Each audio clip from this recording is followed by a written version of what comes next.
तर युद्धाचा भारतावरती नेमका काय परिणाम होतोय त्या संदर्भातल्या टॉप 9 न्यूज बघूया। व्यावसायिक सिलेंडर वाटपाबद्दल केंद्र सरकारचा नवीन निर्णय। केंद्राकडून राज्यांना दिल्या जाणाऱ्या एलपीजी वाटपाच्या कोट्यात 10% वाढ। व्यावसायिक सिलेंडर तुटवड्याच्या पार्श्वभूमीवर व्यावसायिक वापराच्या एलपीजी वितरण व्यवस्थेत महत्त्वाचे बदल। युद्धामुळे भारतीय शेअर बाजारात मोठी घसरण। युद्धामुळे 400 पेक्षा अधिक शेअर्स 10% जास्त कोसळले। वाढलेल्या शेअर्सच्या तुलनेत घसरलेल्या शेअर्सची संख्या दुप्पट असल्यामुळे गुंतवणूकदारांची चिंता वाढली। आखाती देशांमधील युद्धजन्य परिस्थितीचा सर्वसामान्यांवरती थेट परिणाम। कंटेनर वाहतूक, साठवण आणि आयात खर्चामुळे सोयाबीन, पामतेल आणि सूर्यफूल तेलाच्या किमतीमध्ये 10 ते 16% वाढ। जग लाडकी जहाज आज गुजरातच्या मुंब्रा बंदरामध्ये दाखल। संयुक्त अरब अमिरातीमधील फैजराह बंदरातून 80,000 टन कच्चं तेल घेऊन भारतात दाखल। यूएई बंदरावरील हल्ल्यातनं हे जहाज थोडक्यात बचावलं होतं। जळगावच्या मुक्ताईनगरमधील कुऱ्हाकाकोडा शहरातील 2 पंपांवरील पेट्रोल संपलं। रात्रीपासून पेट्रोल डिझेल नाही अशा आशयाच्या पाट्या। संध्याकाळपर्यंत पेट्रोल पुरवठा सुरळीत होण्याची शक्यता। रत्नागिरीत पेट्रोल डिझेल पुरवणाऱ्या इंधन कंपन्यांकडून क्रेडिटवरती इंधन खरेदी बंद। पेट्रोल आणि डिझेलचा पुरवठा नियंत्रित राहावा यासाठी निर्णय। पंप चालकांनी रोखीने खरेदीचे पैसे दिले तरच इंधन पुरवठा। सिलेंडरचा काळा बाजार रोखण्याकरता बुलढाणा महसूल विभागानं कंबर कसली। जिल्ह्यातील मलकापुरात हॉटेलवरती धाडसत्र। 22 हॉटेलवरती महसूल पथकाची धाड। 11 घरगुती गॅस सिलेंडर जप्त। परभणीमधील एलपीजी गॅस पंपावरती ऑटोधारकांची लूट होत असल्याचा आरोप। ऑटो संघटनांची एकत्र येत बंदची हाक। 57 रुपये प्रति लिटरचा गॅस 8 दिवसात 42 रुपयांनी वाढल्यामुळे ऑटोधारक आक्रमक। प्रवासी वाहतूक थांबवली।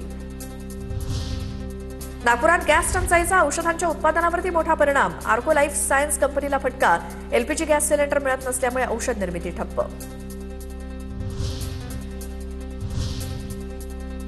आणि आता टॉप 9 मध्ये गॅस टंचाईच्या झळा कशा बसतायत त्या संदर्भातल्या बातम्या बघूयात।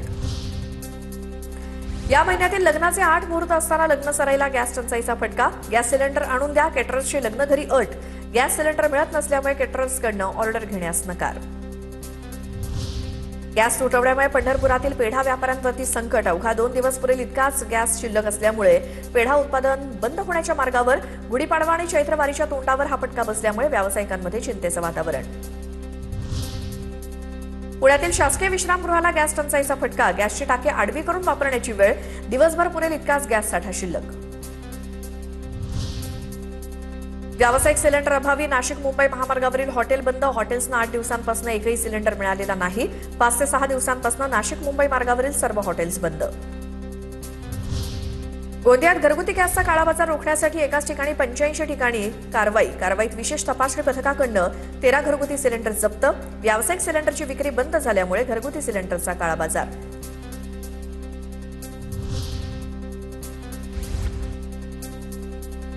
मुंबईतल्या चारकोपमध्ये सिलेंडरसाठी आजही रांग। तासनतास रांगेत उभं राहावं लागत असल्याच्या ग्राहकांच्या तक्रारी।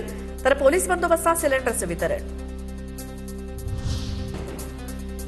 यवतमाळमध्ये रजनी गॅस एजन्सी समोर सिलेंडरसाठी ग्राहकांच्या लांबच लांब रांगा। सिलेंडरचा पुरवठा कमी असल्यामुळे नागरिकांचे हाल। ऑनलाईन बुकिंग करून देखील ओटीपी येत नसल्यामुळे ग्राहकांचा संताप।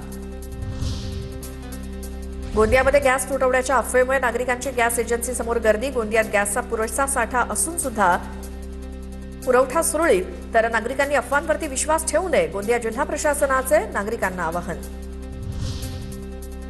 अमरावतीत गॅस सिलेंडरसाठी नागरिकांच्या रांगा। राजापेठ परिसरामधील देशमुख गॅस एजन्सी समोर आज पुन्हा सिलेंडरसाठी रांग। मागील 2 दिवस सिलेंडर घेण्यासाठी नागरिकांची गर्दी ओसरली होती।